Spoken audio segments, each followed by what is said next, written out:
Raj news ಕನ್ನಡದ big impact story. ವರದಿ ಬೆತ್ತರಿಸಿದ 24 ಗಂಟೆಯೊಳಗೆ ಪ್ರಾಂಶುಪಾಲನನ್ನ ಎತ್ತಂಗಡಿಗೊಳಿಸಲಾಗಿದೆ. ರಾಜ್ ನ್ಯೂಸ್ ಕನ್ನಡದ ವರದಿ ಬೆನ್ನಲ್ಲೇ ಅಧಿಕಾರಿಗಳು ಎಚ್ಚೆತ್ತುಕೊಂಡಿದ್ದಾರೆ.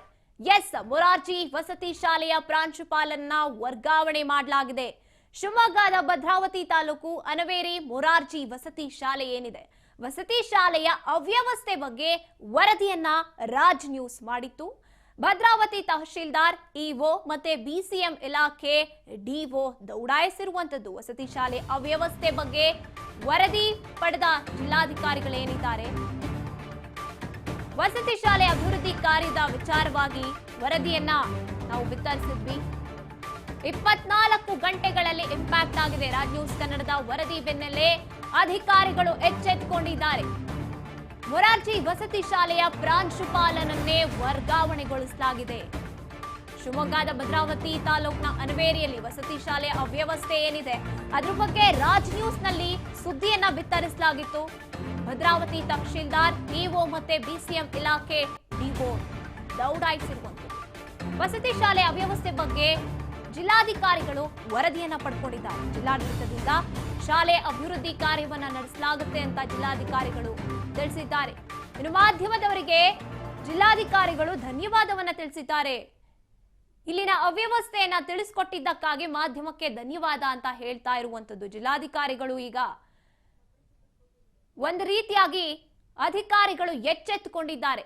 ರಾಜ್ ನ್ಯೂಸ್ ಕನ್ನಡದಲ್ಲಿ ಸುದ್ದಿಯನ್ನ ಬಿತ್ತರಿಸಿದಂತ 24 ಗಂಟೆಯೊಳಗೆ ಯಾರು ಈ ಒಂದು ಅವ್ಯವಸ್ಥೆಗೆ ಕಾರಣೀಭೂತರಾಗಿದ್ರು, ಪ್ರಾಂಶುಪಾಲರು, ಎತ್ತಂಗಡಿಗೊಳಿಸಿರುವಂತದ್ದು ಜಿಲ್ಲಾಧಿಕಾರಿಗಳು. ಇದು ರಾಜ್ ನ್ಯೂಸ್ ಕನ್ನಡದ ಬಿಗ್ ಇಂಪ್ಯಾಕ್ಟ್ ನೀವು ನೋಡ್ತಾ ಇರುವಂತದ್ದು. ಮೊರಾರ್ಜಿ ವಸತಿ ಶಾಲೆ ಏನಿದೆ, ಪ್ರಾಂಶುಪಾಲನನ್ನ ಈಗ ವರ್ಗಾವಣೆಗೊಳಿಸಲಾಗಿದೆ. ಅವ್ಯವಸ್ಥೆಯಿಂದ ಕೂಡಿದ್ದಂತಹ ಮೊರಾರ್ಜಿ ದೇಸಾಯಿ ಶಾಲೆ ಏನಿದೆ, ಇಲ್ಲಿ ಸರಿಯಾದ ವ್ಯವಸ್ಥೆ ಇರಲಿಲ್ಲ. ವಿದ್ಯಾರ್ಥಿಗಳಿಗೆ ಒದಗಿಸಬೇಕಾಗಿರುವಂತಹ ವ್ಯವಸ್ಥೆಗಳನ್ನ, ಶಾಲಾ ಕೊಠಡಿಗಳೇನಿದೆ ಕ್ಲೀನ್ ಆಗಿ ಅಲ್ಲಿ ಕೂತು ಪಾಠ ಕೇಳೋದಕ್ಕೆ ವಿದ್ಯಾರ್ಥಿಗಳಿಗೆ ಯಾವುದೇ ರೀತಿಯಾದಂತಹ ವ್ಯವಸ್ಥೆ ಇರಲಿಲ್ಲ. ಇನ್ನು ವಾಶ್ರೂಮ್ಸ್ ಅನ್ನ ನೋಡಿದ್ರೆ ಗಬ್ಬು, ಅಲ್ಲಿಗೆ ಹೋಗೋದಕ್ಕೂ ಕೂಡ ಮನಸ್ಸಾಗೋದಿಲ್ಲ ವಿದ್ಯಾರ್ಥಿಗಳಿಗೆ. ಅಂತ ಮಟ್ಟಿಗೆ ಅವ್ಯವಸ್ಥೆ ಇಲ್ಲಿ ಇದ್ದಿದ್ದು. ನಮ್ಮ ಅಸಿಸ್ಟೆಂಟ್ ಕಮಿಷನರ್ ಅವ್ರಿಗೆ ಭೇಟಿ ಮಾಡಿ ಅವತ್ತೇನೆ ಸಾಯಂಕಾಲ ಸ್ವಲ್ಪ ಅಲ್ಲಿ ಮಕ್ಕಳು, ಅನಂತರ ಕೆಲವು ಪೋಷಕರು ಕೂಡ ಅಲ್ಲಿ ಪ್ರತಿಭಟನೆಯನ್ನು ಕೂಡ ಮಾಡಿದರು. ಅದು ಗಮನಕ್ಕೆ ಬಂದಿದೆ. ಆನಂತರ ಅಲ್ಲಿ ಏನೇನು ಅವ್ಯವಸ್ಥೆ ಇತ್ತು ಅದು ಎಲ್ಲವನ್ನು ಕೂಡ ಕೂಲಂಕುಷವಾಗಿ ಪರಿಶೀಲನೆ ಮಾಡಿ ನನಗೆ ಬ್ರೀಫಿಂಗ್ ಕೂಡ ಮಾಡಿದ್ದಾರೆ ಎ ಸಿ ಅವರು. ಆನಂತರ ಈ ಟೋಲ್ಡ್ ಇವ್ರಿಗೆ ನಮ್ಮ ಸಿ ಅವ್ರಿಗೂ ಕೂಡ ಒಂದು ಖುದ್ದಾಗಿ ನೋಡಿ ಅದರ ವಸ್ತುಸ್ಥಿತಿಯನ್ನು ತಿಳ್ಕೊಂಡು ಬರೋದು ಒಳ್ಳೆಯದಂತ ಹೇಳಿದ ಮೇರೆಗೆ ಅವರು ಕೂಡ ನಿನ್ನೆ ವಿಸಿಟ್ ಮಾಡಿದ್ದಾರೆ.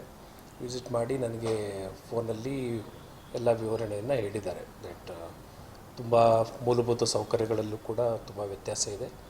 ಆನಂತರ ಅಲ್ಲಿರ್ತಕ್ಕಂಥ ಪ್ರಾಂಶುಪಾಲರ ಬಗ್ಗೆಯೂ ಕೂಡ ಅಸಮಾಧಾನ ಇರೋದು, ಆನಂತರ ಅವರು ಕಾರ್ಯವೈಖರಿ ಬಗ್ಗೆ ಕೂಡ ಅಷ್ಟಾಗಿ ತೃಪ್ತಿಕರವಾಗಿಲ್ಲ ಅಂತ ಹೇಳಿ ನಮಗೆ ವರದಿ ಬಂದಿದೆ.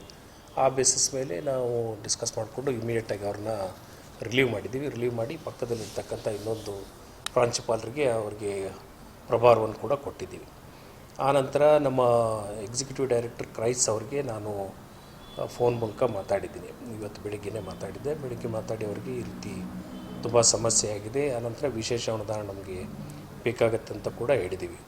ಅದರ ಬೇಸಿಸ್ ಮೇಲೆ ಅವರು ಇವತ್ತು ಸಾಯಂಕಾಲ ತಪ್ಪಿದರೆ ನಾಳೆವರೆಗೆ ನಮಗೆ ಈ ಪೋಸ್ಟಿಂಗ್ ವಿಷಯವನ್ನು ಅಲ್ಲಿ ರೆಗ್ಯುಲರ್ ಆಗಿ ಪೋಸ್ಟಿಂಗ್ ಆಗಬೇಕಾಗತ್ತೆ.